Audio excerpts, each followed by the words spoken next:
Welcome everybody, this is Reason Why, and this is the Apologetics class for Catalina Foothills Church. My name is Dan Grossenbach, I lead this ministry.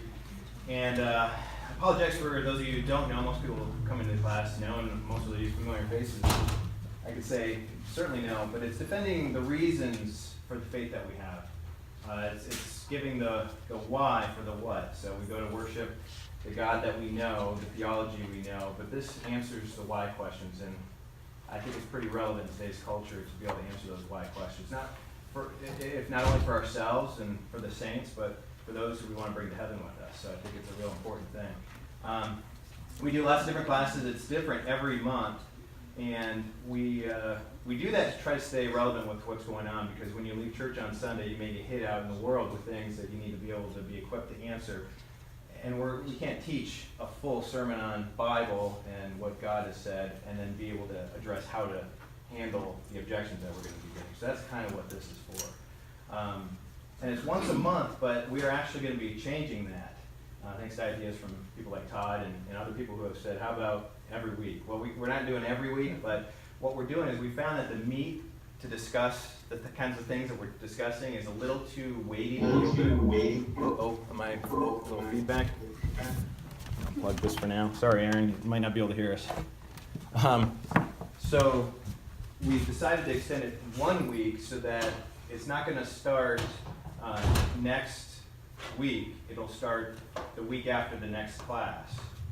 So we're going to have a class where we have a chance to have a little bit more Q&A and discussion and really get into the things that you may have wondered about, but we didn't have time to answer in that class.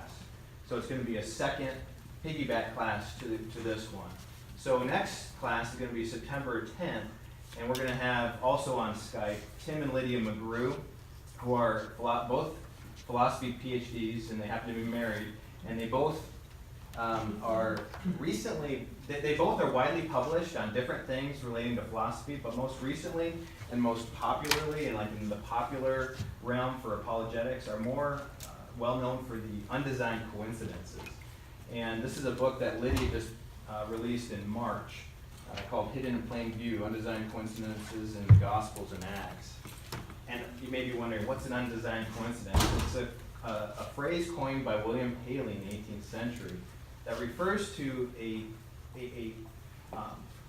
not irrelevant, but a comment in passing or a unsubstantial fact in one book that then is either explained more fully or makes more sense in another obscure passage by another writer in another book. So for example, if Paul is speaking about something about the Thessalonians in a letter to the Thessalonians, it may be pointed out a little fuller in Acts in a way that it could not be coordinated or corroborated. It would be something that is very obscure. So it's similar in our investigations. I'm a detective. I work for the federal government as an investigator, and I see people all the time where I'm interviewing somebody and they'll just say something offhanded like, oh yeah, I was talking to the guy with the hat in the white truck, and then he talks about this big story about a mailman getting assaulted and robbed, where that would be my focus. But he made a comment about the guy in the hat with the white truck. Well, then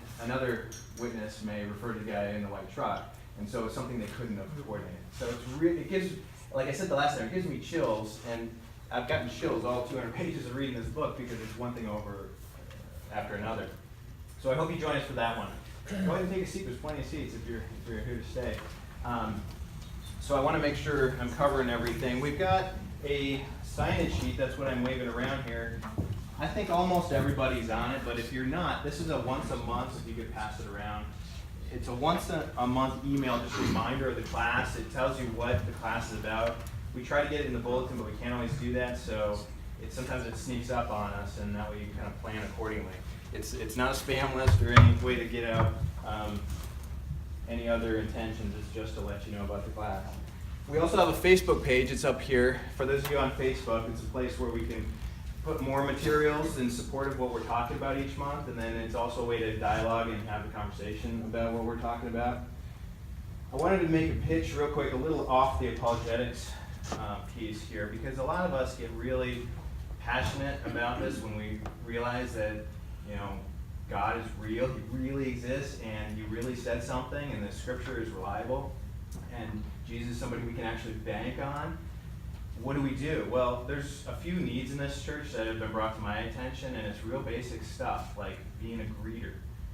Sometimes there's nobody for the people to see when they first show up. In fact, when I was here with the Mormons, I was standing out there, and they're so well dressed that people were shaking his hand every time they came up. So they're being greeted by the Mormons. So there's a need, people, for greeters, for ushers. Ushers are really overburdened, and a lot of them do multiple things. And some of them are going to be helping me teach too, and teaching other classes and things. So they can't do it all. You can't be ushering and teaching. So there's a need there. If you want to just get started with something, those are two places we really need help. Sunday school sometimes has a need. That's more of a one-on-one thing where the people running that show would want to handpick people and go to them in person. But it helps if we know if anybody's interested. So I would let me know, and I'll get you the right person if you want to take this passion into action. There's also going to be something at the end. I'm going to introduce Everly from Answers for Life, who's here. As you know, we're talking about abortion today and trying to train you with a pro-life case to be able to make an impact, because there are people out there who can hear you, people in your circle, people in your friends, family, people just that you bump into when a topic comes up. Maybe it's come up for a reason. And there's people out there that if they hear something, they may not have heard it before, especially in apologetics when we're here hearing all these arguments all the time. We take it for granted thinking everybody knows all this. They don't. The media and the pop culture is so loud and so powerful that we need to compete with that because we have something strong with God, but people need to hear it. God's using us, right? I like to think of this passage in 2 Corinthians chapter 5, where he says, while we walk of the flesh, we do not war according to the flesh. For the weapons of our warfare are not of the flesh, but are divinely powerful to demolish fortresses.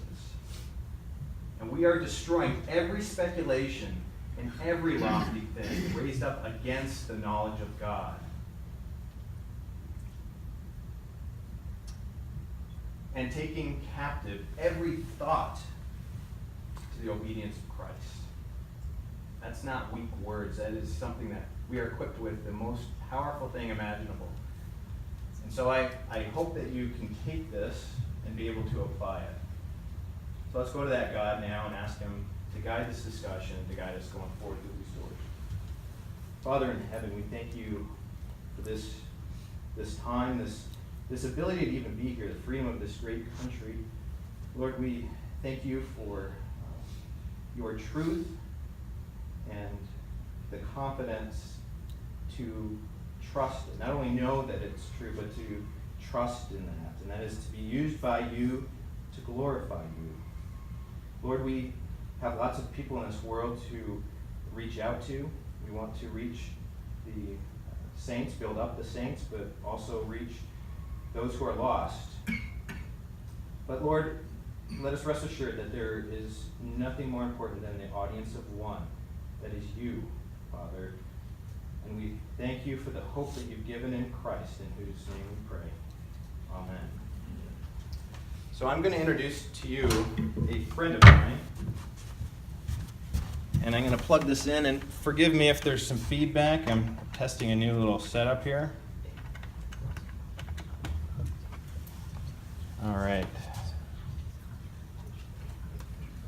All right, there you are, Aaron. How you doing? Good. I'm going to introduce you here. Okay. You sent me your bio, but it's so short, I think I memorized it. Can everybody hear him? Yeah. So far, so good? Okay. Well, Aaron is a good friend of mine. I met him at Biola University, and we both went on to get our MA, our Master's in Arts in Apologetics. I guess it's an MAA. And Aaron actually went on further than that, took a lot more classes, seeking a theology degree and a philosophy degree.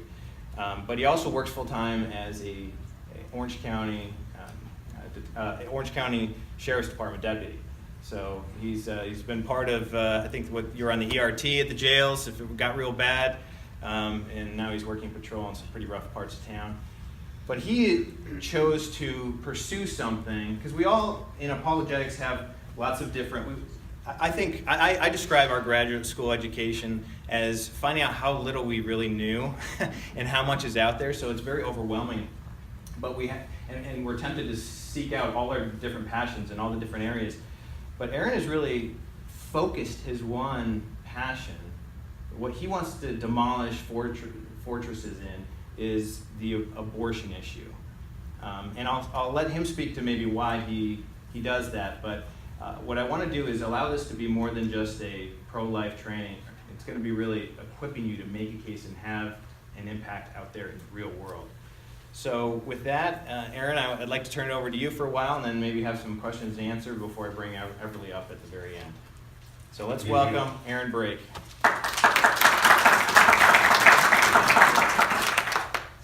Yeah, thank you, Dan, and thank you for having me. Thank you for showing up. I'm going to be making a case for life this morning. It'll probably maybe take about 30 minutes, and then we'll open it up for Q&A, and I know everybody is going to speak as well. So what I want to do, and what my job as a speaker and apologist with Life Training Institute, is to help equip Christians and other pro-life advocates to make a gracious, persuasive case for life, and to be able to defend that case in the marketplace of ideas. So that's really what I want to give you this morning, and I'm going to give you sort of the short, condensed 30-minute version. So I want to give you as much information as possible. I hope this is helpful. I'm going to be toggling a little bit between the screen and also a PowerPoint, so I hope that's not too distracting, but I think it's helpful for you if you see maybe some of the slides and the screens and the quotes that I have, so you can follow there. And so if there's any issues or anything with that, please let me know. So let me start by saying this. The reason I'm pro-life is because I think it's wrong to kill innocent human beings simply because they are unwanted in the way and can't defend themselves. Now, some people hear that and they think that that is a extreme oversimplification of the abortion issue. After all, abortion is much more complex than that. There are so many things we have to think about. We have to think about things like privacy. We have to think about things like choice. We have to think about things like economic issues and unwanted children and children who may face child abuse. But I think the problem with this is that it confuses psychological complexity with moral complexity.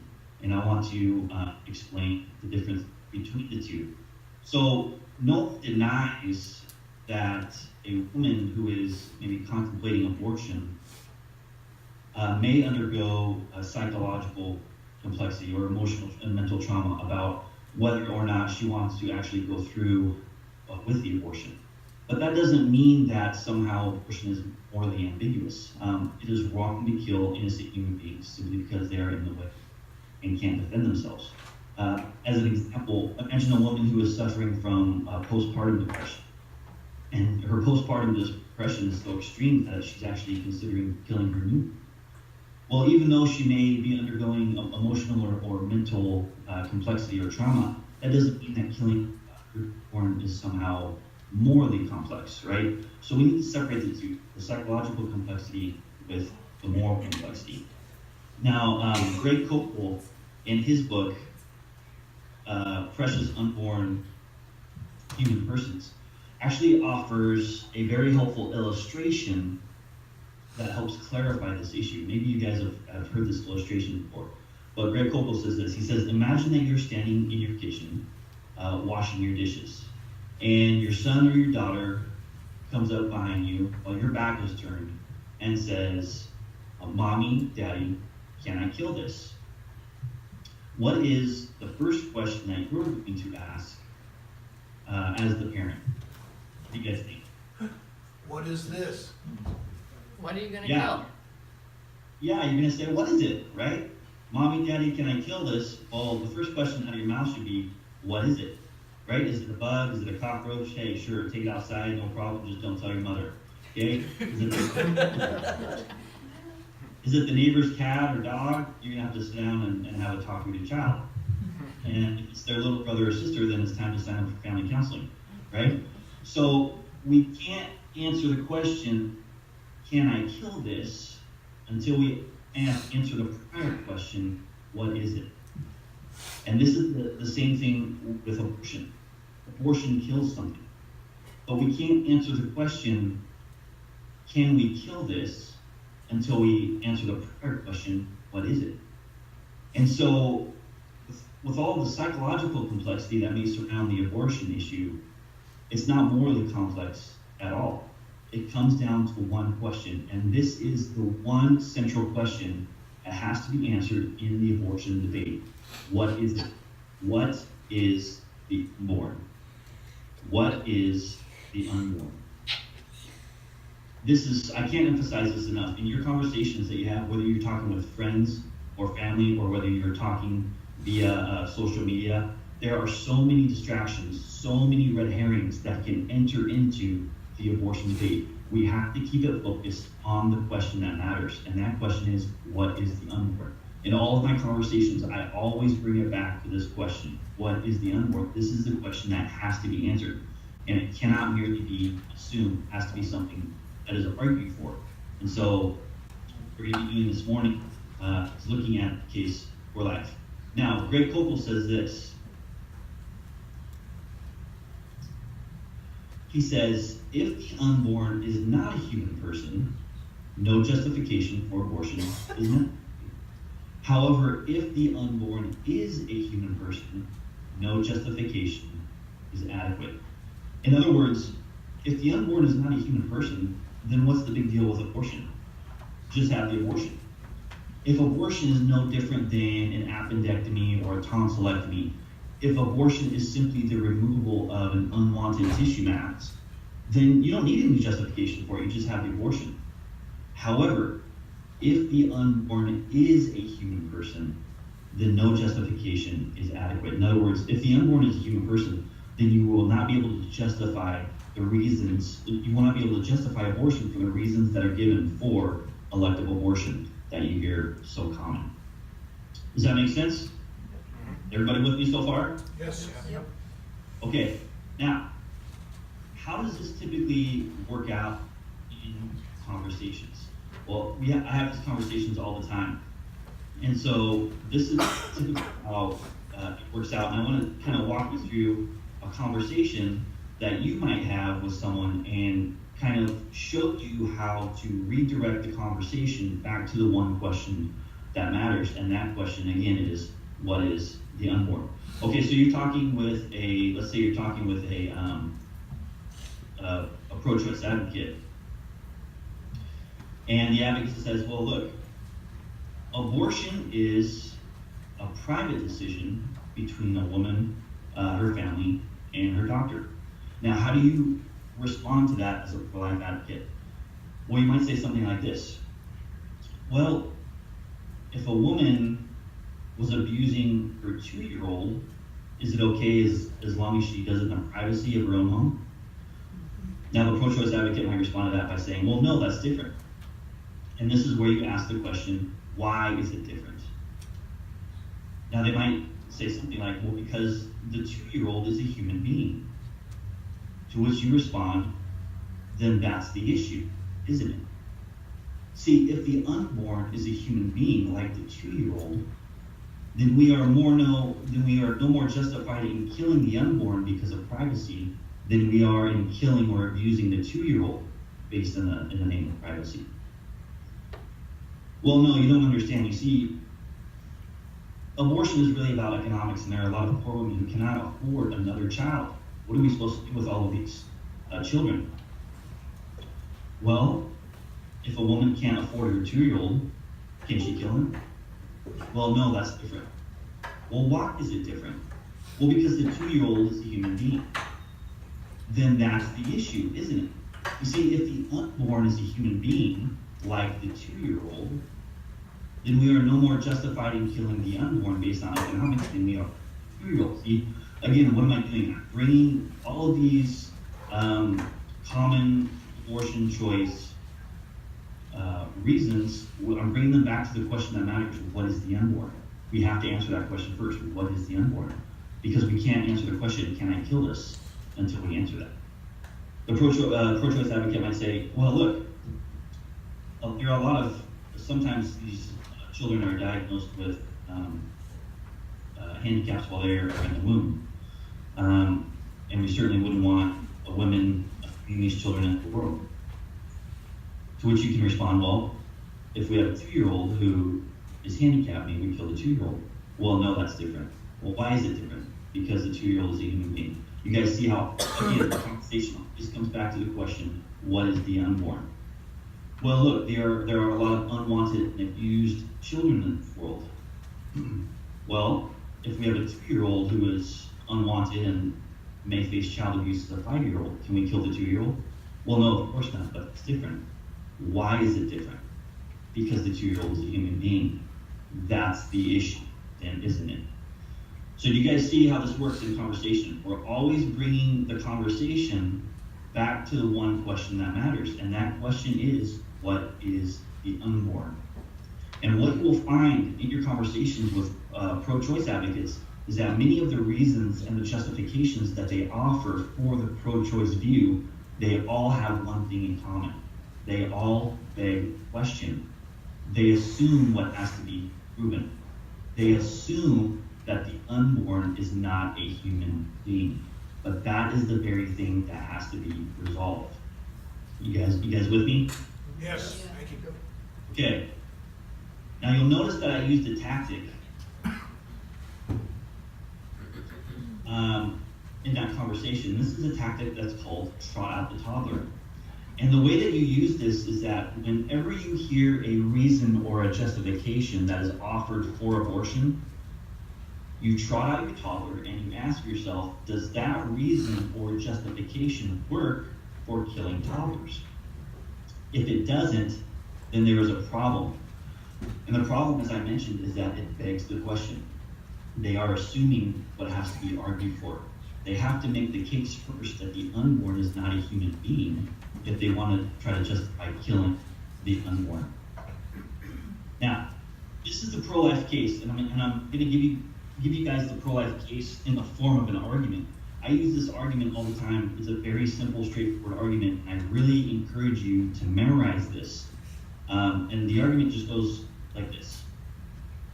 Premise 1. It is wrong to intentionally kill an innocent human being. Premise 2. Elective abortion intentionally kills an innocent human being. Your conclusion, therefore, elective abortion is wrong.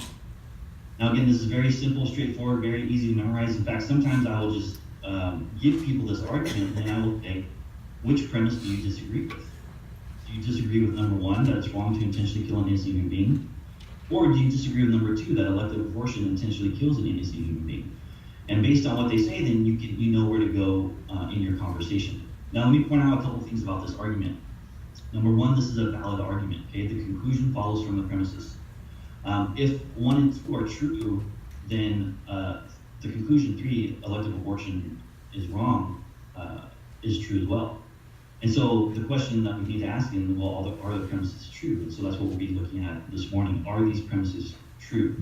One more thing I want to point out about this argument. Notice that this argument cannot be dismissed as quote-unquote religious argument. Okay? Some people will try to simply dismiss you out of hand, and they'll say, well, if you're a Christian and you believe in the Bible and you have these religious views, well, notice that this argument is not, religious. Okay? Francis Beckwith, in his book, Politics for Christians, that there really is no such thing as a religious argument. Okay? An argument is either valid or invalid. It's either sound or unsound. Many people will simply try to dismiss your view or your argument out of hand because it prevents them so that they can avoid actually having to interact with it, right? But there are secular pro-life advocates, atheists, agnostics, who are pro-life advocates, who use this very same argument, and that they simply can't be dismissed as religious. Okay, so it's a valid argument that we're going to defend this morning and that you can use in your conversations with others. So let's look then at this idea. Remember our argument.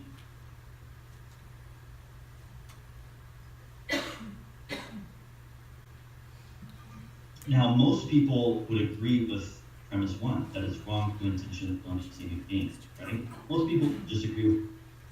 Often what they disagree with is that abortion intentionally kills an innocent human being. They say, no, abortion doesn't kill an innocent human being. And so what we're going to look at first is we're going to look at the science of embryology. Science of embryology. Does elective abortion intentionally kill an innocent human being? And so for this part, in defending this view, we're going to look at what embryologists have to say concerning this. They should be considered the experts in the field. So let me give you guys some quotes here. And by the way, if you guys want my PowerPoint or my notes or anything, I'll be happy to give you my email and just email me and I will give you all this information. I know some of you may be trying to write down as much as you can, but just try to take in as much information as possible and I'll give you all my notes after, okay? So in their textbook, Human Embryology and Teratology, the authors state this: although life is a continuous process, fertilization, which incidentally is not a moment, is a critical landmark because under ordinary circumstances, a new genetically distinct human organism is formed when the chromosomes of the male and female prototype blend into the oocyte. In their text, The Developing Human, it states, human development begins at fertilization, when a sperm fuses with an oocyte to form a single cell, the zygote. This highly specialized totipotent cell marks the beginning of each of us as a unique individual. The zygote divides many times and becomes progressively transformed into a multicellular human being through cell division, migration, growth, and differentiation. Those same authors in their other text, Essentials of Embryology, state this: under the definition of zygote, this cell, formed by the union of an oocyte and a sperm, is the beginning of a new human being, i.e. an embryo. Dr. Patton in Human Embryology says this: the formation, maturation, and meeting of a male and female cell are all preliminary to their actual union into a combined cell or zygote, which definitely marks the beginning of a new individual. So again, science of embryology is clear on this point. At conception, we have a new, distinct, living, whole human being that comes into existence, okay? This is what science tells us. A new, distinct, living, whole human being comes into existence at this point. And we'll talk about each one of those in just a few minutes. So, for our premise that abortion kills, elective abortion kills an innocent human being, we know when life begins. Okay? Many people will say, well, this question is very complex. No one really knows when life begins. Look, a science or a biological point of view, we know when life begins. We know when a new human being comes into existence, and that is at conception. The science has been clear on that for years. There really should be no dispute concerning that regarding the science, okay? In fact, this is something that even the more sophisticated pro-abortion choice advocates acknowledge. They acknowledge this as well. In fact, this is what Peter Singer says.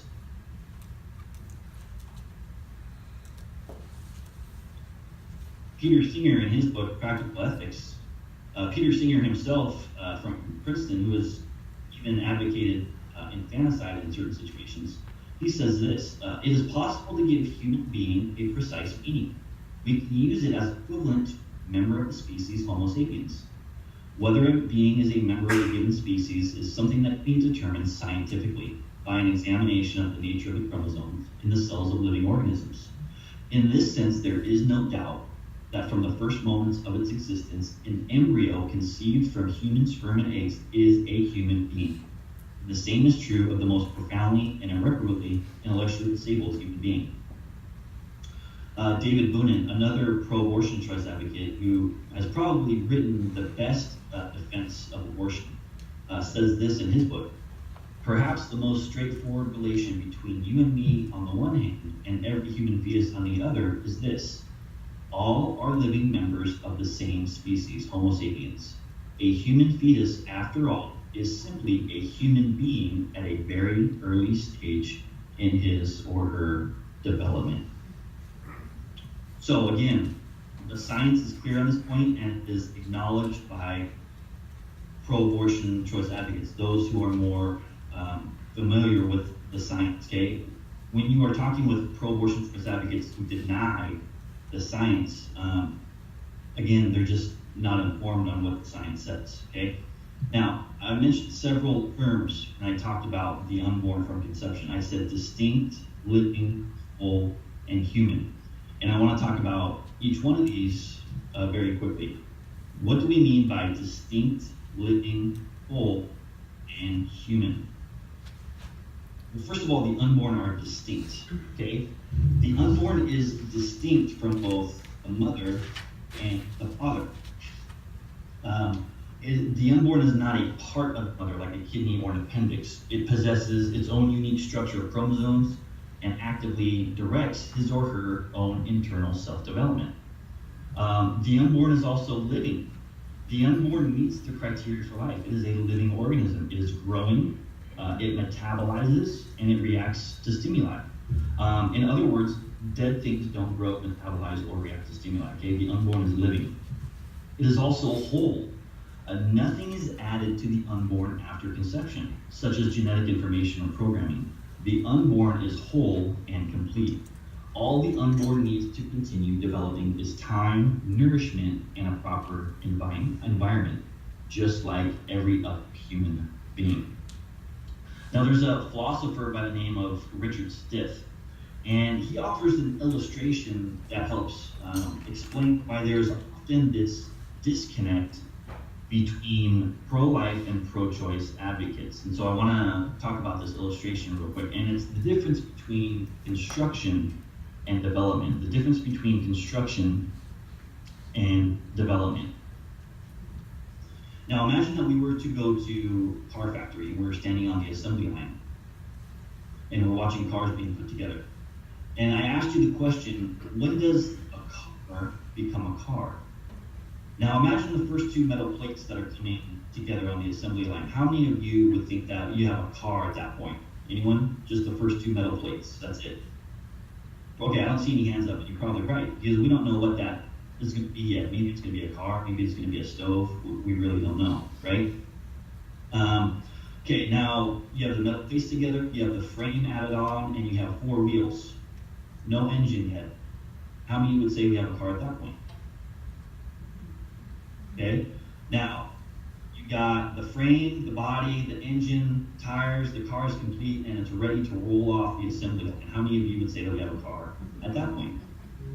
Okay, probably most if not all of you, right? Okay, well, many people, when they think about the development of human beings in the womb, they think of the development like this, like the unborn is constructed externally, piece by piece, just like the car. So then they say, well, who's to really say when a human being becomes a human being? I mean, it doesn't look like a human being after all in those, what we would call a human being at those early stages of development. So to say it's not really a human being until it's fully formed and complete and ready to roll off the assembly line, so to speak. But as Richard points out, this is a mistake because the unborn from conception is whole and complete, even if it is not yet fully developed. And so he offers a better illustration that helps explain development in the unborn in the womb that goes like this. Imagine that we were to go on a Mexican safari in the jungle, okay? And on this safari, our goal is to get a picture of this rare black jaguar. And as we're on the tram and we're riding by the forest, just so happens that a black jaguar jumps out of the forest. And at that time, you have one of those Polaroid cameras. How many of you used to have a Polaroid camera? Where you take a picture, right? The film comes out and it takes like 5 years to develop. Right? Okay. So this black jaguar jumps out of the forest and you get the perfect shot on your Polaroid, right? And the black jaguar immediately goes back in the forest. You had a split second, you got that shot. Now this film comes out of your camera, and I rip this film out, and I look at it, and it just looks like a brown smudge. And so I just rip it up, and I throw it away. How many of you would be angry with me? Right? Probably a lot of you, this is a rare photo, probably worth a lot of money. Maybe you could have sold it on eBay. I mean, who knows, right? And what if I said to you, well, look, there wasn't a black jaguar on that picture, it was just a brown smudge. How would you respond to me? What would you say to me? Well, you might say something like this. The black jaguar was there, you just couldn't see it yet. It just needed time to develop. See, everything in that picture was already present. It just needed time to develop. And this is exactly the case with the unborn in the womb. The unborn is not like a car that is put together piece by piece. The unborn is a whole and complete living organism. You were there at those very early stages in your mother's womb. You didn't come from an embryo, you once were an embryo. You didn't come from a fetus, you once were a fetus. And even though we may not have been able to see you at those early stages of development, all you needed was time and nourishment and the proper environment to continue to develop, just like every other human being.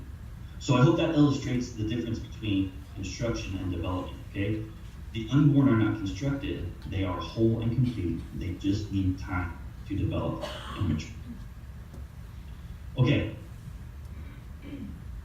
And finally,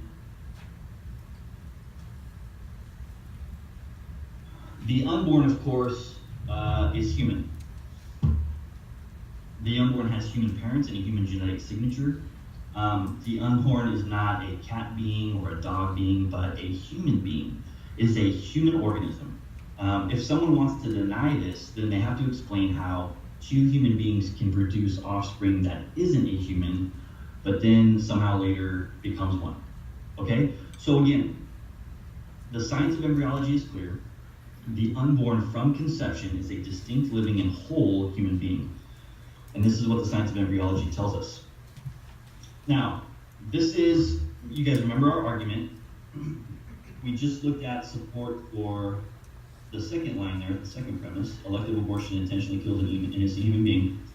Now, some pro-choice advocates will say this, well, look, abortion is okay because while abortion kills an innocent human being, it doesn't kill an innocent human person.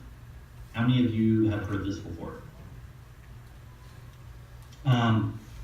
When we look at the science of embryology, which tells us that individual human beings begin to exist at conception, science has limits.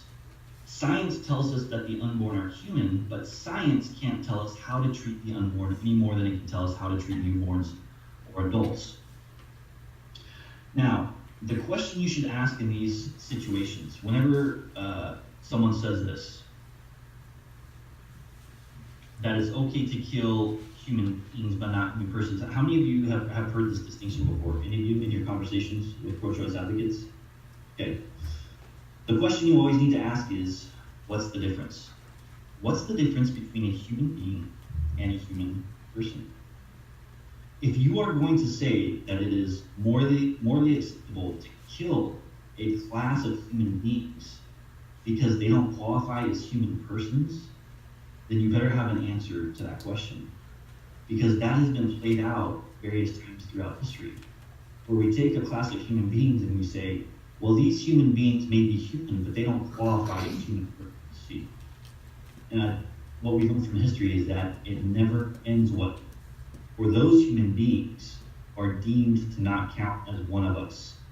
Okay, and we've seen this again, whether it be Jews who were killed during the Holocaust or African Americans who were enslaved during the time of slavery.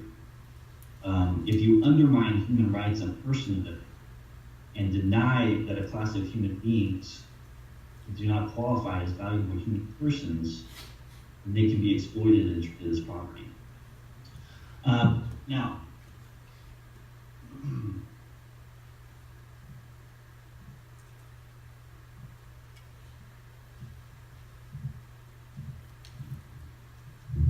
we ask the question, what is the difference? Now, in these situations, pro-abortion choice advocates will usually offer up certain qualities or characteristics or properties that they believe disqualify the unborn from being human persons. And so they will say things like, well, the unborn doesn't look human, or it's too small, or the unborn isn't developed enough, or the unborn is still dependent on the life of the mother. All of these differences that are pointed out by pro-choice advocates, differences between the unborn human being that you once were and the adult human being you are today, can be placed in one of four categories. Not one of these categories is morally relevant or can serve as justification for killing you back then, but not now. Stephen Schwartz, in his book, The Moral Question of Abortion, summarizes these differences with the acronym SLED. And again, it's really important that you memorize this acronym: size, level of development, environment, and degree of dependency. In other words, those are the only four differences between the adult human being you are today and the unborn human being you were then. That's it. Size, level of development, environment, and degree of dependency. So the question we have to ask is, are any of those differences morally relevant, or do any of those differences, can they serve as justification for killing you back then when you were in your mother's womb, but not now? Well, let's look at each one of them.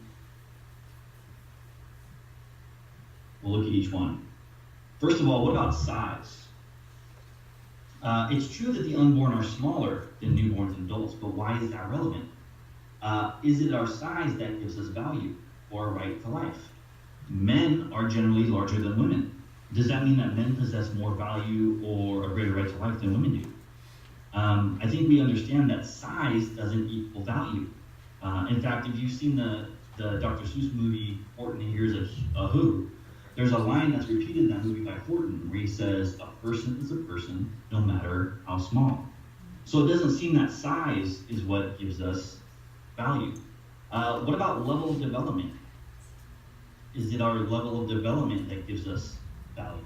Well, again, it's true that the unborn are less developed in a newborn, but a newborn is also less developed than a toddler. A toddler is less developed than an adolescent, and an adolescent is less developed than an adult. Does this mean that our right to life or our value somehow increases as we grow in development? That doesn't seem right.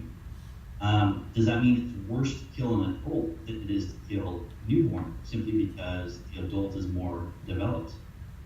One of the reasons I think that we are so repulsed by crimes against children is because we realize that children are more defenseless and they need more protection, even though they are not as developed, correct?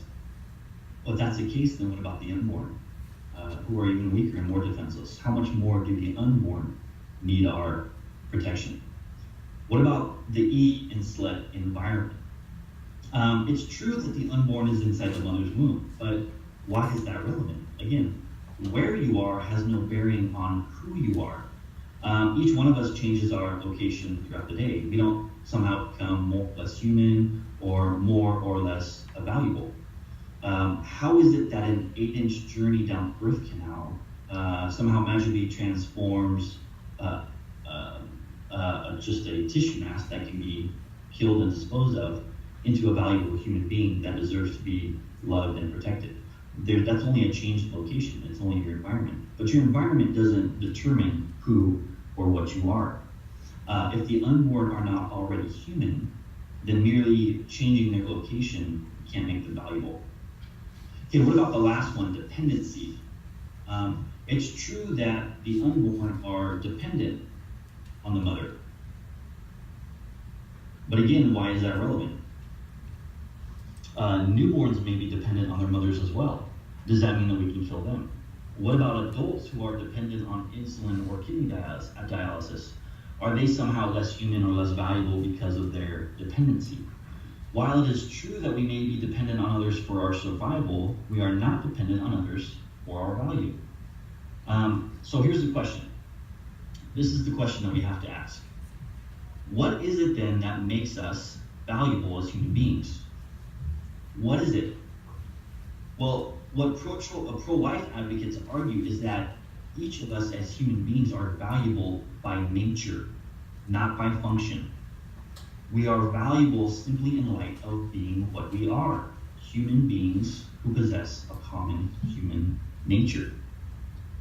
We are not valuable because of some function we can perform, but rather we are valuable simply in light of being what we are. But if that's the case, then the unborn are included as well, because the unborn are human beings and the weakest and most defenseless members of the human community.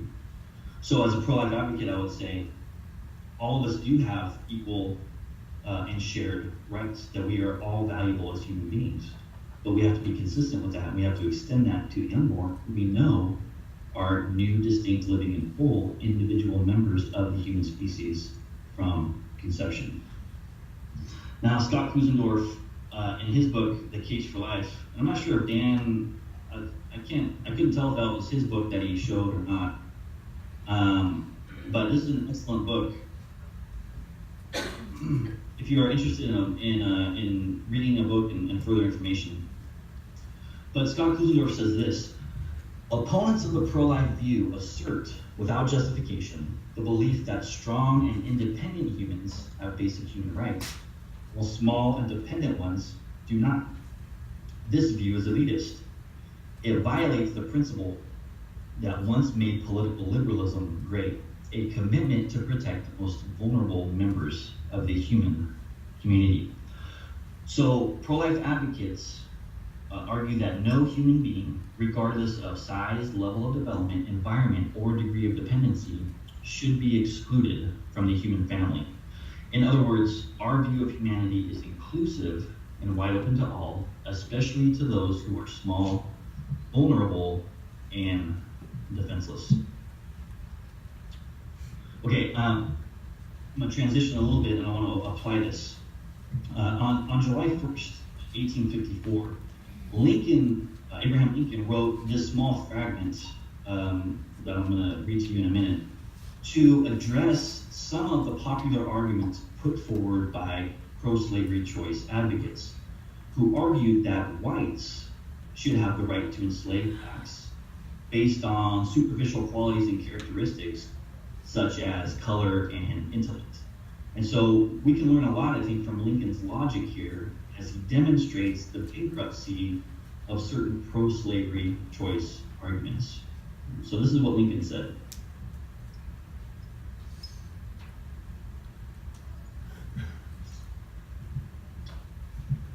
Lincoln said this: "You say A is white and B is black. It is color then, the lighter having the right to enslave the darker. Take care. By this rule, you are to be a slave to the first man you meet with a fairer skin than your own." You do not mean color exactly. You are intellectually the superiors of the blacks and therefore have the right to enslave them. Take care again. By this rule, you are to be a slave to the first man you meet with an intellect superior to your own. But, say you, it is a question of interest. And if you can make it your interest, you have the right to enslave another. Very well. And if he can make it his interest, he has the right to enslave you. Now, what is Lincoln's point? Lincoln's point is this: if you try to establish human rights, human value, or personhood by appealing to a set of arbitrary, agreed properties which carry no moral weight or significance and which none of us share equally, then what you end up doing is you end up undermining human rights and human value for everyone. Well, what pro-slavery choice advocates did in the past, pro-abortion choice advocates do today. Only instead of arguing that blacks are non-persons based on color and intellect and can therefore be enslaved, pro-abortion choice advocates argue that the unborn are non-persons based on size, level of development, environment, and degree of dependency, and that they can therefore be killed.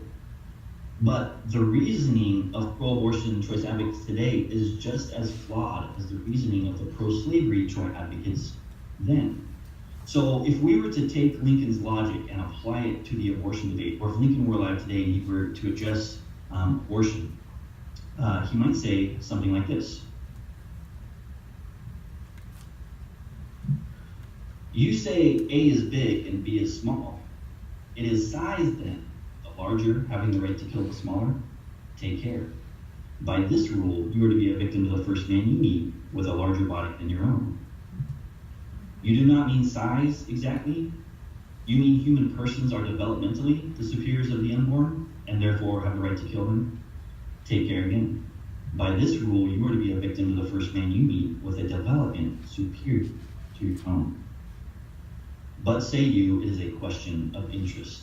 And if you can make it your interest, you have the right to kill the unborn. Very well.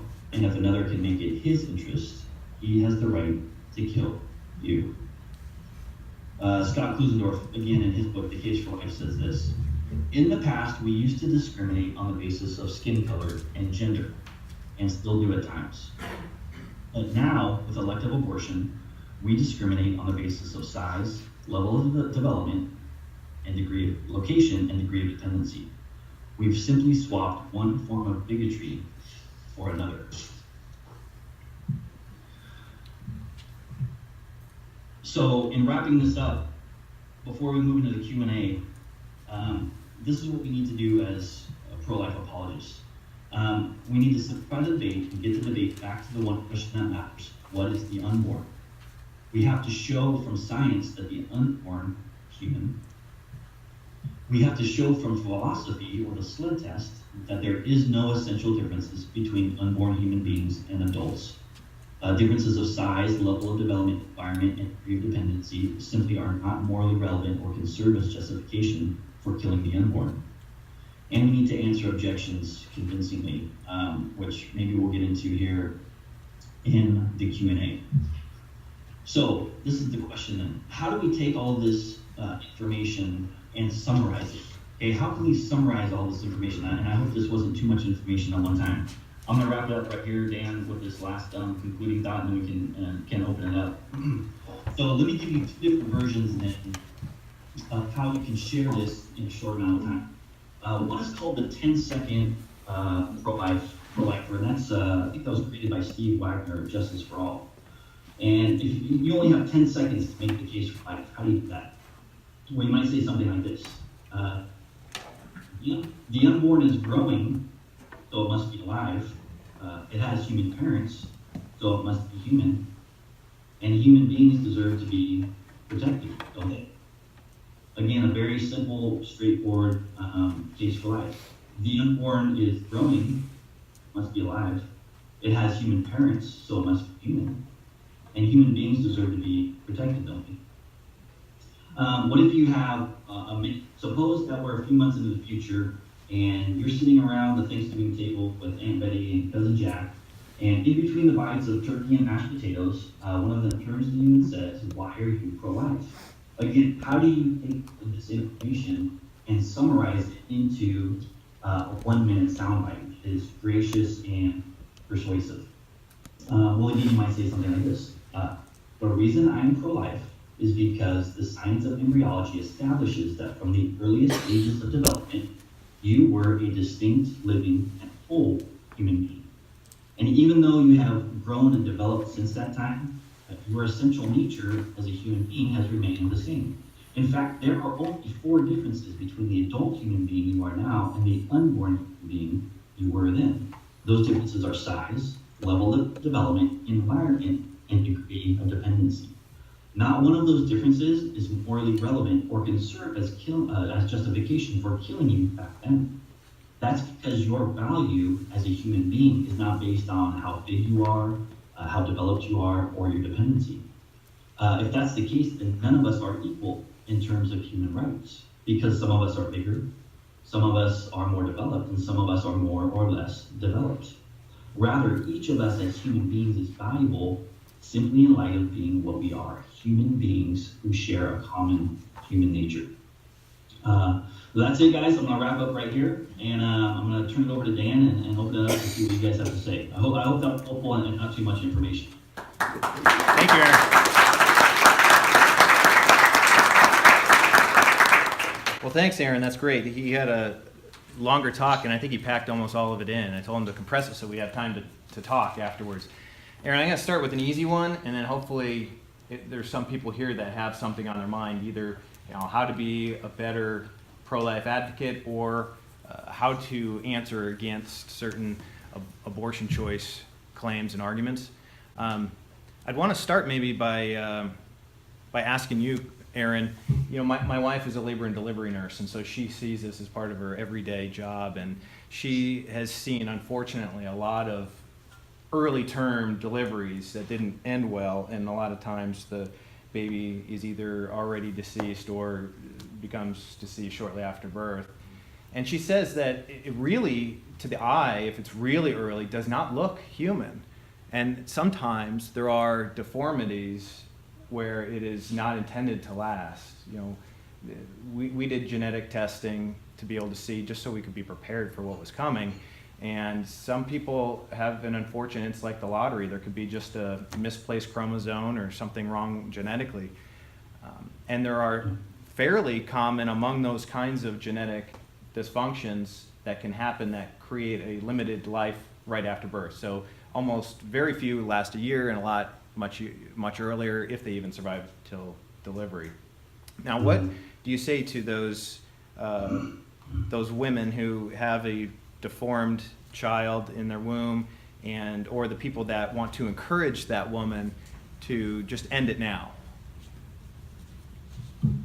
Yeah, so we need to remember that when we're speaking with individuals, there is, even though this morning I presented sort of the intellectual case for life, I hope it doesn't come across as just, cold and calloused. We need to be gracious and compassionate when we convey the truth, and we need to speak with people and find out where they are and find out what they have experienced. We need to love them. We need to surround them as a church and to offer them resources when they need it, whether that be counseling or whether that be resources, pre and postnatal, resources. The pro-life movement is not just, pro-fetus as it's characterized sometimes. The pro-life movement is also pro-woman, and that's why pregnancy centers in this country outnumber abortion clinics 2 to 1. And at these pregnancy centers, women are able to get resources, again, for both prenatal and postnatal care, whether it be adoption services and so forth and so on. So I hope that, the pro-life movement is multifaceted. And even though, as a speaker and apologist, I focus more on the intellectual side of things and making a case for life, that's not all there is, and we need to be gracious and compassionate, as I said, especially with women who have undergone these experiences like this. So let me say a couple things, and then there's a few things that you mentioned there, Dan, so just remind me if I forget something. But so some will say, well, the unborn doesn't look human. And again, we have to ask the question, well, is it our appearance that gives us value? A mannequin looks more human than the elephant man.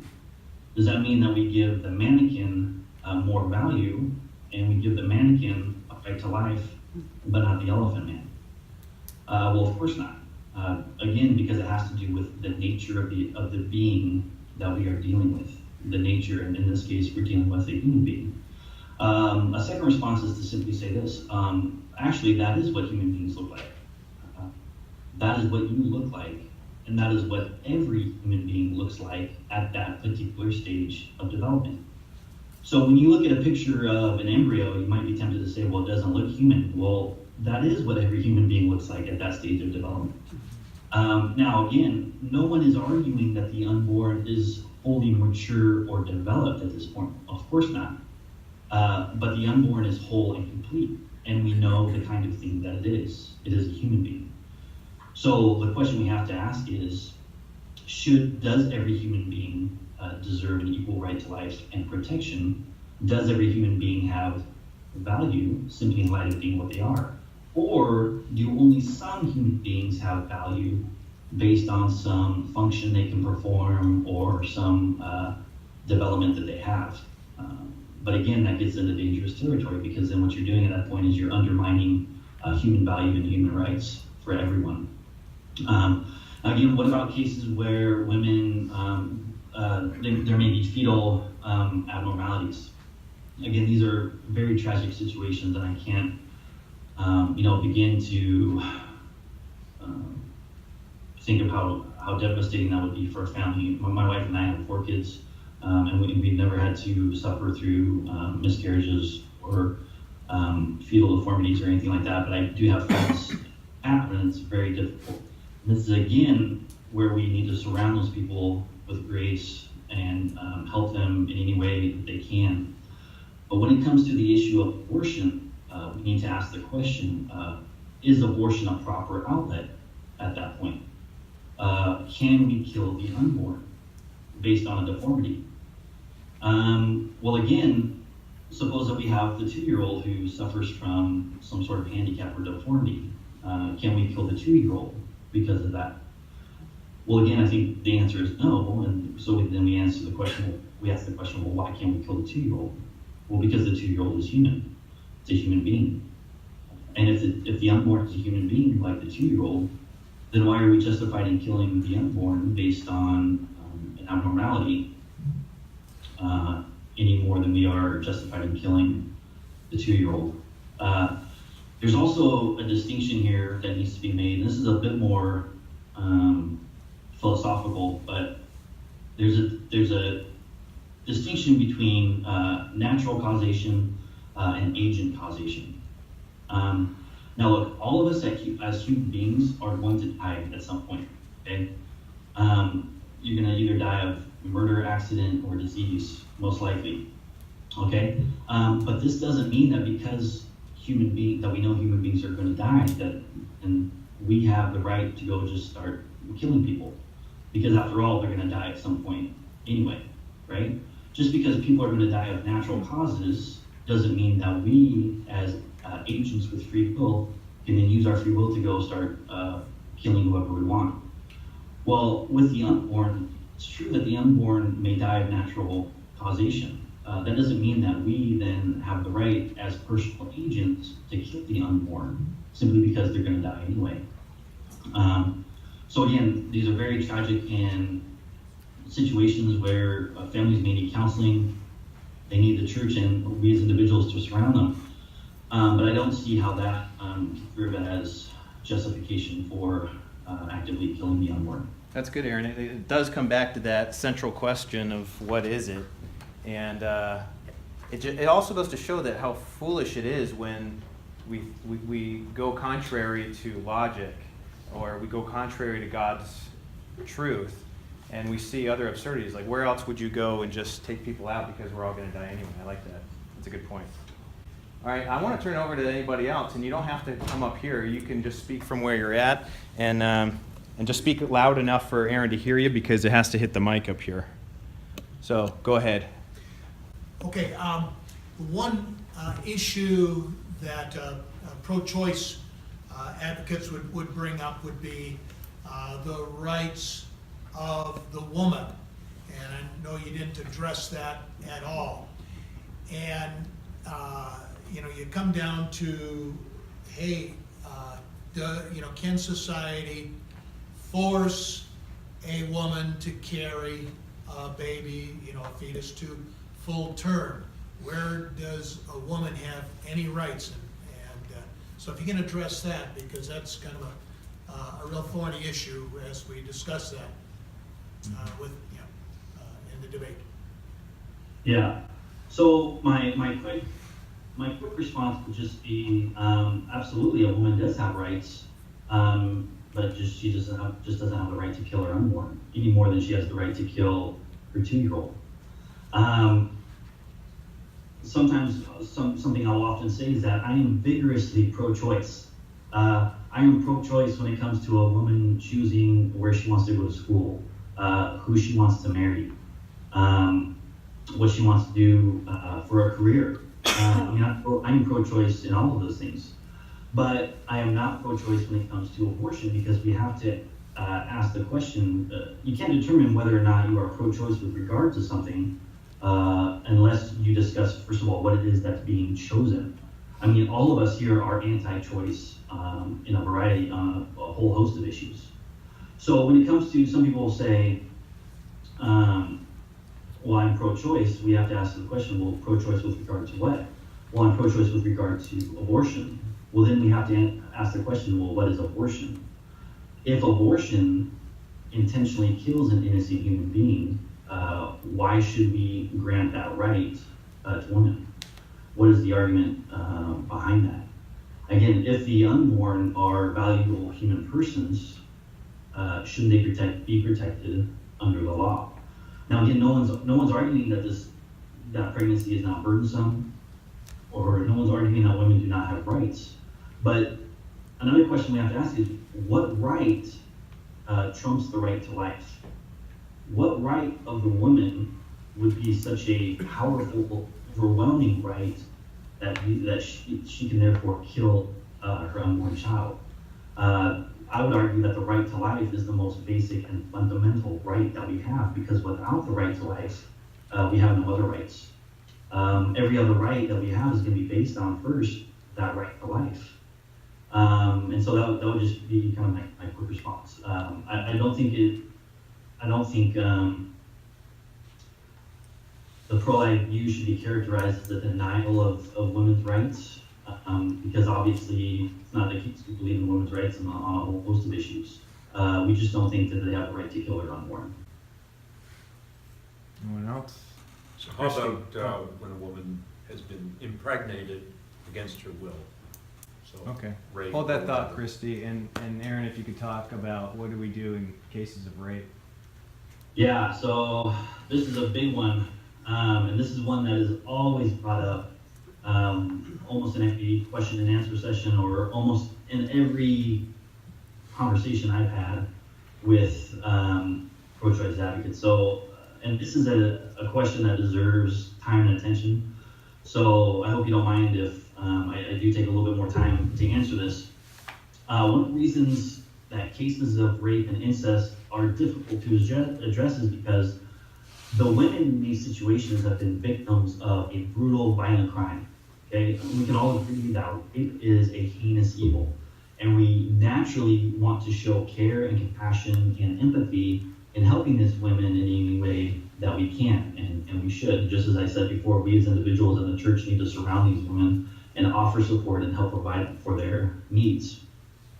But in seeking to help these women, when it comes to rape and abortion, we have to answer the question, what is the moral and responsible outlet for all of the emotions and hurt in these difficult situations?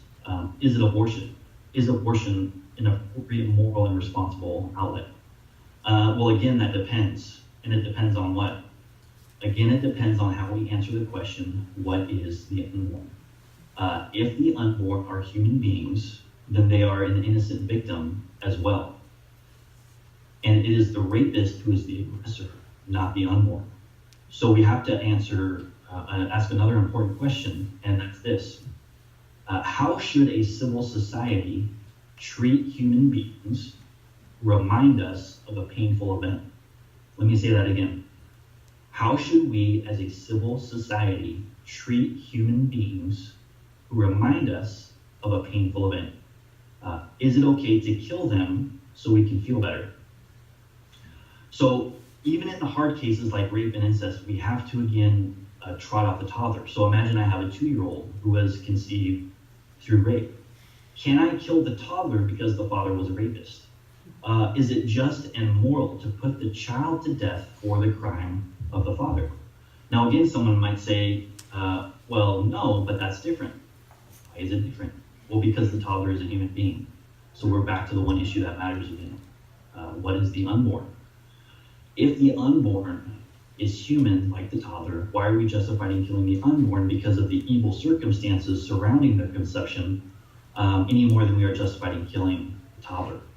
Now I want you to think about this for a minute. If you answered that question no, if you said no, it's not okay to kill the toddler conceived through rape, then what that helps clarify is that it is not the evil circumstances surrounding conception that is the morally relevant factor in answering the question, can we kill this? Because if it was, then we could kill the toddler conceived through rape as well. Does that make sense? Rather, what it shows is that it is still our human nature that is doing the moral work with regard to abortion, even in the hard cases like rape. And I think that's correct. The reason is because how you are conceived has no bearing on who you are or your value, nor does it change the kind of thing that you are, a human being. It doesn't matter whether you were conceived through rape or whether you are, quote unquote, a test tube baby. That doesn't mean that we can start forming all sorts of experiments on you and force you to donate organs simply because of how you were conceived. You are still one of us. You are still a member of the community. And because of that, you have value and rights.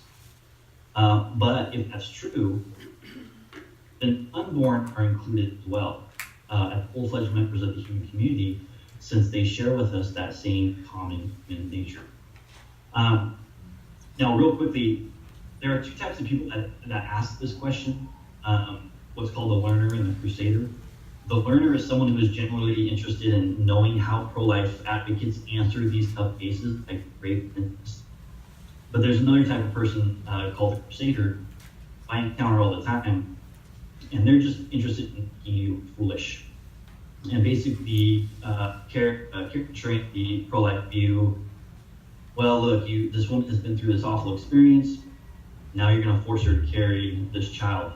And so those are two types of different people, and we answer those people differently based on how they, based on your experience and based on how you think the conversation is going. But Francis Beckwith, in his book, Defending Life, actually has a really good quote, and I'm going to pull this up real quick if I can find it, if you'll go with me just a minute.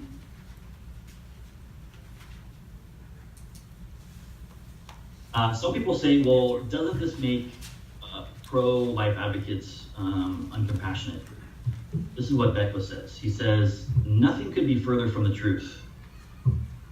He says, it is the rapist who has already forced this woman to carry her child, not the pro-lifer. The pro-life advocate merely wants to prevent another innocent human being, the unborn entity, from being a victim of another violent and morally reprehensible act, abortion. For two wrongs do not make a right. What makes abortion evil is the same thing that makes rape evil. An innocent human person is brutally violated and dehumanized. Unwillingness to endorse unjustified homicide is no lack of compassion. In other words, if you were to ask someone, why is rape wrong? They might say something like this. Rape is wrong because it is a violent and brutal dehumanizing of a person. It is a gross violation of bodily rights and bodily autonomy.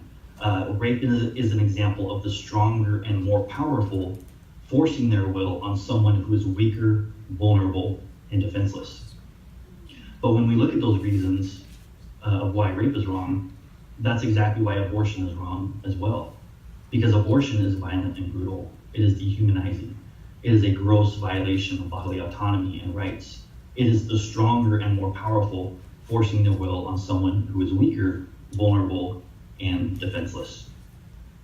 And so, very quickly, that's how I would answer the rape objection. And again, I know this is more intellectual in our responses of whether or not abortion is justified in these cases, but I can't emphasize enough the grace and compassion that has to be shown for women who find themselves in these situations. Again, coming together and helping them in any way that we can in these situations. Christy, do you have a question? We can move on, it's okay. Okay. Anybody else have anything? Well, Aaron, I wanted to ask too, I think people may have a misunderstanding of what the pro-life position really entails, and so that they are against any killing for any cost under all circumstances. Now, I think that's a mischaracterization because it's a little, it goes too far. How would you say, what circumstances are pro-life advocates willing to allow for the death of the unborn, if there are any? I'm sorry, could you repeat the last part? It kind of cut out there for a second. Yeah, what justification is there under the pro-life position that would allow for the killing of the unborn, if there are any. Okay. Yeah. So often the question is raised, well, what about when the life of the mother is in jeopardy? And this is most often the case, or commonly seen in the cases of ectopic pregnancies. So in an ectopic pregnancy, conception has taken place, but the embryo has not traveled down and implanted in the uterus. Sometimes it implants in the fallopian tube, and there it will continue to grow. And this is dangerous for the woman because the fallopian tube can burst, can be internal hemorrhaging, and if nothing is done, then the woman may die. And so this question is often posed to pro-life advocates. And let me go back to the argument real quick that I presented, because this will help clarify the pro-life position. Now remember our argument.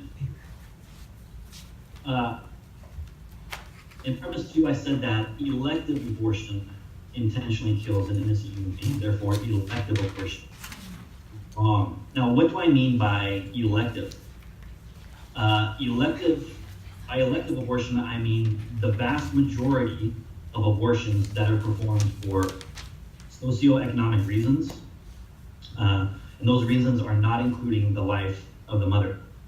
Okay? Pro-life advocates believe with the principle that it is better to save one life than to lose two.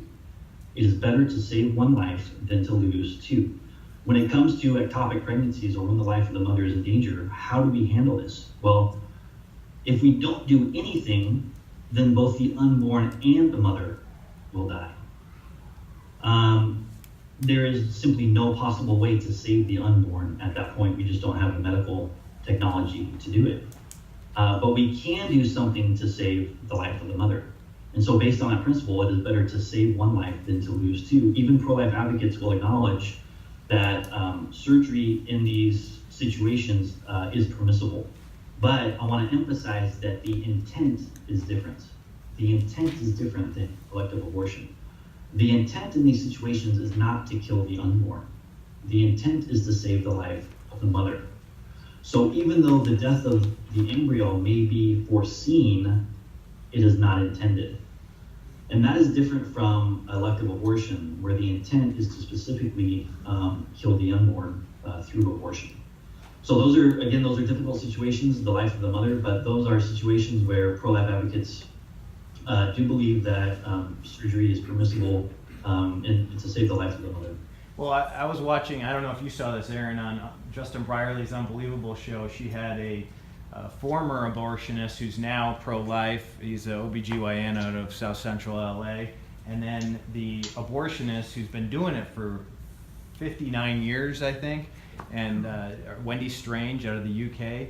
And she mentioned that from the beginning of answering one question, well, only less than 1% is for the life and health of the mother, and then went on to explain her case. So she started there, and that's coming from an abortionist who's an active abortionist. The other mischaracterization of the pro-life position, I think, is the accusation that, well, if you're pro-life, you would not be against the death penalty or even a justified war because that kills innocent people. So how would you come about that claim for inconsistency that we're pro-life yet for some of us for the death penalty for just war? Yeah, so this is actually a question that pro-life advocates would disagree on and may answer differently. So I can tell you where I stand personally, and if some of you well, I'll just tell you where I stand personally. I support the death penalty, and I support just war in certain situations that are considered just. Now, how do I reconcile that with my pro-life view? Well, again, let's look at our argument. What is our argument? This is our argument. Premise 1, it is wrong to intentionally kill an innocent human being. The unborn are innocent. That is why it is wrong to kill them. Now, someone who's on death row who has been convicted of a capital crime and has been sentenced to the death penalty is not an innocent human being. So there's nothing inconsistent in our argument against someone being pro-life but also pro-death penalty. Now again, whether or not we should be pro-death penalty is a completely different discussion, and that would probably take us off on a rabbit trail. And there are good Christians who can disagree on that issue, okay? And there are good pro-life advocates who can disagree on that issue. But it's important to remember that there is nothing, at least inconsistent, if you say that you are pro-life with regard to the abortion issue, but that you also support the death penalty in certain situations. They're just, unless you're going to try to say that killing an innocent human being in the womb is somehow morally equivalent to killing the murderer on death row, those two things simply aren't the same. Very good. So there is no inconsistency there. Okay, yeah. I wanted to forward on a question, or it was actually a comment by one of my Facebook friends who posted an interesting comment I wanted to get your thoughts on.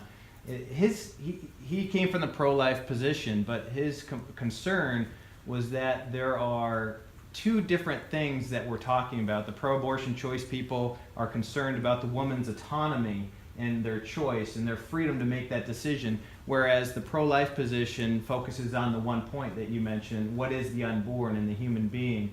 And his concern was that sometimes if we're trying to convince the people in the abortion choice side that we may be missing out by skipping over that autonomy issue and speaking, as important as it is in his eyes, that the unborn is a person and it's a human being we're talking about. If we don't get past or allow our pro-abortion choice friends to get past that autonomy concern, that we're talking past each other. So what have you found to be the most efficient or the most effective argument and way to get them past that it's my body, my autonomy? Yeah, so my body, my choice is probably one of the most common justifications that is offered for the pro-choice view. And again, that this has to do with bodily autonomy, or that a woman has the right to do whatever she wants with her own body. And so, yeah, how do we respond to this? Well, the first thing is that to note this. Arguments based on bodily autonomy only work if bodily autonomy is absolute. In other words, can a woman really do whatever she wants with her own body? My answer to that would be no, and neither can a man. A man cannot do whatever he wants with his own body. I can't walk up to someone and punch them in the face and say, well, it's my body, I can do whatever I want with it. We have laws against those sorts of things. We have laws against what we can do with our own body, especially when what we do with our own body is harm to another individual, right? So, what is happening in abortion?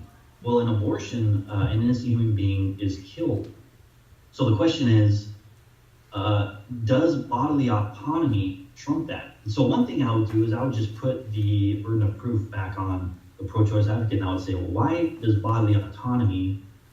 woman's autonomy justify killing her unborn child? And based on how they answer that question, it may take you in different directions. You know what, Dan? What time do we have to bring Everly up? It's about that time to do that now. Okay, so I'll wrap this up really quickly. But again, if you want a more in-depth answer to this, Dan can give you my email, and I will email you like my PowerPoint and all my notes and everything like that. So the problem is that bodily autonomy is false on the face of it, because bodily autonomy is not absolute. And so I might bring up a couple counterexamples. For example, I might ask the pro-choice person, hey, do you think a woman should be able to take drugs such as Accutane or thalidomide that are known to cause birth defects? Can a woman take drugs knowing that those drugs cause birth defects? Most pro-choice advocates, when they think about that, will say no. I don't think it's okay for a woman to intentionally cause birth defects to her child. Well, if that's the case, then bodily autonomy is not absolute. And if it's wrong to intentionally hurt our children through taking harmful drugs, why would it be morally permissible to kill them? So that's the short answer. And again, if you want more, just I'll send you my notes and all that stuff. And thank you guys so much for having me. I hope that was helpful.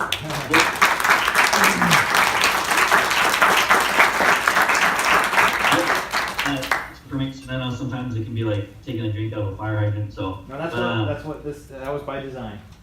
yeah. So many people ask the question like, where do we go from here? What can we do? How can we get involved? So I'm really happy that Dan has Everly here and her organization to help explain that. So thank you guys so much. Yeah, thank you, Aaron. And I didn't mention the name of the organization you're with. I should have read the short bio you sent me. Is that Life Training Institute, LTI for short, it was founded and is still directed by Scott Klusendorf, who wrote a book that he mentioned. That wasn't his book, by the way. I have it on Kindle, so it's less impressive to show it on my iPhone. But it's a great organization, and they're probably the foremost organization. I may have mentioned to some of you that Aaron was dubbed among an inner circle from LTI to help with Ted Cruz and Marco Rubio on prepping in the event that they were going to be debating Hillary Clinton on her position on abortion. So it's a go-to group, and it's been listed as advisors for lots of big public officials, and they do speaking nationwide, worldwide. So I thank you for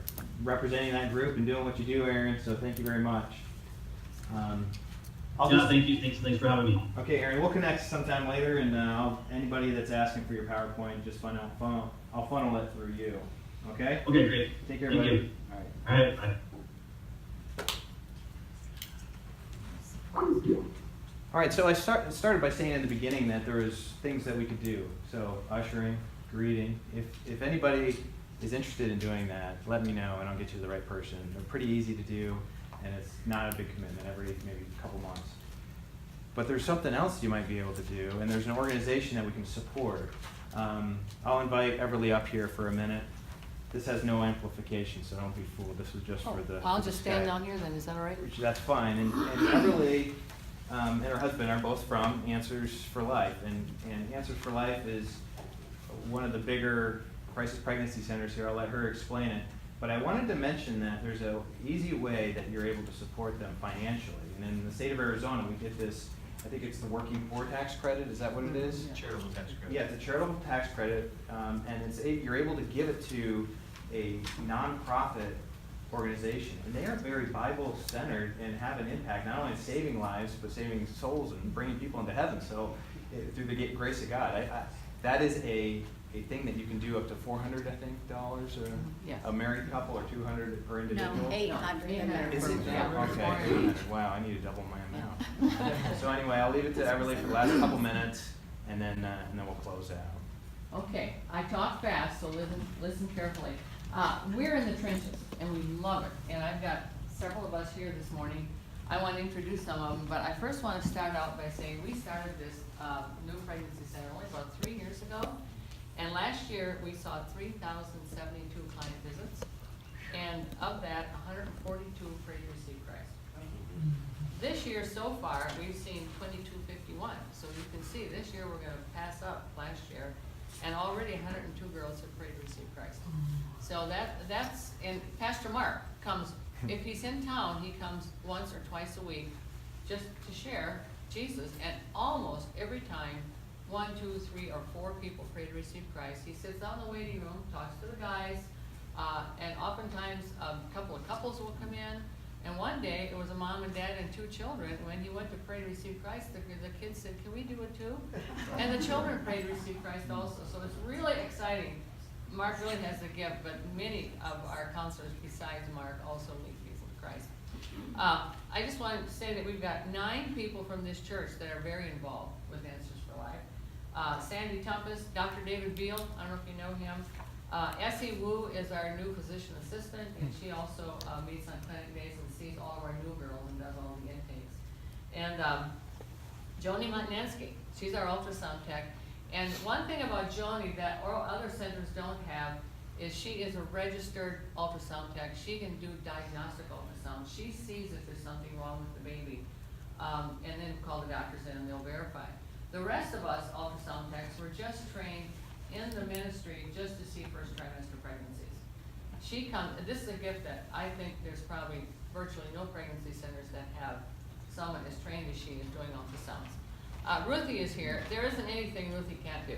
When I run short on medical staff, she's in with the doctors. If I run short on doing the intakes, she's doing that. She's a fundraiser, she writes grants. There isn't a thing Ruthie can't do. We have Charlene Leach, who, I don't know if many of you know her, she does a lot of our material assistance. And then Laura Ward, who's here in the wintertime, and she helps with the medical clinic. She's also a retired nurse. I just want to close up with a couple of really quick stories.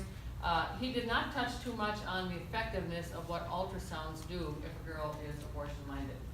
I'll tell you a story about 6 months ago. Kathy, our director, called me and she said, Everly, could you come in and do an ultrasound? This girl is so abortion-minded. She's atheist. She doesn't want to talk about Jesus, nothing. So just do an ultrasound. So I went in and we couldn't see much. She was very early. I saw the gestational sac and a fetal pole. I did not detect a heartbeat yet. And when she was done, I said, would it be all right if we prayed for your baby? And she said, oh, sure. Now here's this atheist. All she did was see the gestational sac and the beginning of her baby, and she was fine to let us pray with that baby. So, and Joni found twins not too long ago, and that girl came in last Tuesday, and it's so funny. She's probably, what, maybe 12 weeks now? 10 or 12 weeks. And the babies we found are in 2 gestational sacs, they're not identical. And I watched on an ultrasound these 2 babies trying to get through, and it's like they were trying to play with each other. It was so funny to watch them because you'd swear they knew that the other baby was there and they were trying to reach each other. It was really cute. Any quick questions? I think I've taken most of my time. Any questions at all? God is just blessing us beyond anything we ever dreamt. We started out with 1 building. Soon realized we couldn't contain it all there. We now have 2 buildings. Where are you situated? On the corner of 5th and Swan, 627 North Swan. And we have 2 buildings. One was a lawyer's office we didn't have to do anything to. The second building, it was in bad shape. We had to completely remodeled it, but we still got a really good price on it. So, yeah. Any other questions? We had a huge roofing thing this past few months that we had to replace a roof for about $45,000. Yes? What are your needs besides financial? We can always use diapers, usually the larger sizes, 3s, 4s, and 5s. We can always use baby clothes. We got some people in our group who are crocheting blankets. Every girl, when she gets in her last month of pregnancy, gets a whole bundle of everything she needs for her baby. Blankets, sleepers, diapers, rattles, toys. Everything she needs, she's given, and the girls they're blown away. They cannot believe that they have all this. And all of our services are free. We now have 2 doctors and a PA, and 3 exam rooms, and 3 ultrasound machines, and 3 exam tables, all of which were donated. So it's just totally a God thing. Sandra? Yeah, I'm glad you brought up the material assistance, because I think one of the criticisms we always get to, you save the babies, but then what do you do for the mothers Right. after the baby's saved? We do a lot. We do. And that material assistance building alone is just a It's just a miracle. You really need to stop by and see Amazing. that. And we have one little room we call Cindy's Closet, which has all really nice, newer stuff. We have kitchen items, we have dishes and quilts and sheets and everything. And then the girls can take classes to earn their mommy money. There's Bible studies, there's parenting classes, they're gonna do a birthing class, and just all kinds of different classes, and they earn mommy money, and then they can go in Cindy's Closet and buy household goods. So that room, everything else is free. That room they have to earn the mommy money to get things out of it. It's the nicer stuff. Anything else? Yes. Booties. If Oh, anybody yes, if crochets. anybody crochets, we always need booties, you know. The one thing, if a girl, that he did not bring up, the main thing that changes their minds is they go in and see it's a baby. And I literally have seen babies do this, and they're waiting. I mean, it's just it's incredible. And for every girl that comes in, when she first gets her pregnancy test, she gets to pick out a pair of booties. And that sort of solidifies, this is a baby who's gonna wear these booties. So we always need hand crocheted or hand knit booties. Blue, green, yellow, it doesn't matter. They pick out the color they think of what they're gonna have. And oftentimes, they know. Girls have a gut feeling. They know what they're gonna have, a boy or a girl. So, anything else? Really? Yes. Just out of curiosity from a metrics perspective, what do you typically see on average on a decision to keep versus terminate? Oftentimes, I would say the girls who've had an abortion, over 90% change their mind. The ultrasound machines are incredibly effective. I think that's one of the huge impacts is when they show them the baby's heartbeat, and when they can hear the heartbeat, you can just, the emotion is so, you know, Yeah, they've later strong described, that- it's amazing when they say, And, yeah, and I'm especially sorry. if the father of the baby's there too, I can't tell you how much that seemed to really change their lives too. So do your counselors or you all have an opportunity to talk about these types of things with them? Or is it really more of an emotion driven and seeing that? Well, he kept saying, we need to love them. Everyone that comes there feels extremely loved on, because we all just love on her, yeah. You're sitting here, she actually came and did some nutritional counseling for a while, and so, yeah, you were wonderful. And they just all feel loved on, and they're so thankful, and they've been prayed for. We love on them, and when they come like the atheist girl and didn't want to hear anything about God or Jesus, and yet once she saw that little tiny gestational sac, she wanted me to pray for her baby. So it's really fun, and almost every girl gets prayed for before she leaves. Very rare, unless we ask their permission. If they specifically say no, then we don't. Yes? What happens if they decide, no, I would still want to terminate? Then we will walk them through the post-abortion counseling. We let them know that, I mean, we know it's their choice. We've educated them on everything they need to know to not do it. And if they decide they're gonna do it, they always know they can come back and they'll be loved. We do some post-abortion. Kathy Arizmendi, who is our director, has a master's degree in counseling, and she does post-abortive counseling with them. And everything is free, folks, everything. We do all their labs and everything for free. We have a complete lab. We do all the blood draws and all the prenatals. We treat them like, if they wanna still have an abortion, we just treat them like Jesus treated the rich Right. young ruler Yep. and let him go. Yeah. We do not refer, we don't tell them where to go. And we can But, see Yeah, and we pray for them. Yes, You just said refer, and that made me think of the, I think it's Hawaii, where they're starting to make, isn't it even at, like, your type of center, they're making them also say something about that's in abortion. California. They have to have a very large poster in their waiting room to say where they can go for an abortion if they want it. And that has not hit Arizona, and boy, I pray that it doesn't, because I'm not sure that we could. Well, thanks, everybody. Uh-huh. Is there any other questions? Okay. Welcome, come and talk to me afterwards. We've got our big fundraiser coming up in our church. We have Sheila Walsh coming. So, there's brochures at the information desk, and Bill has some here if anybody's interested. Okay? Well, one of the things that motivated Stephanie Gray, who I posted a link to her talk at Google of all places, was that there are more people in the abortion business killing children than are in the pro-life movement that are there to save them. There's more money in it, a lot more, than in the pro-life movement.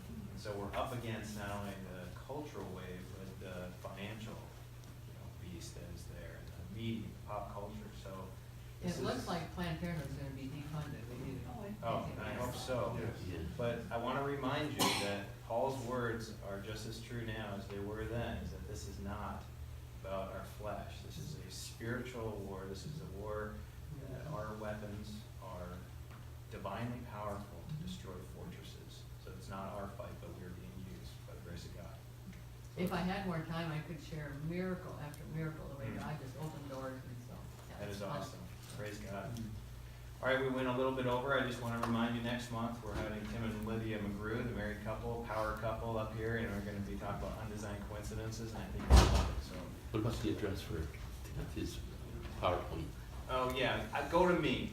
I can get you his PowerPoint, so just keep it info@reasonaz.com is my email, so if you, where's that list, by the way? It's right here in the list. Okay, great.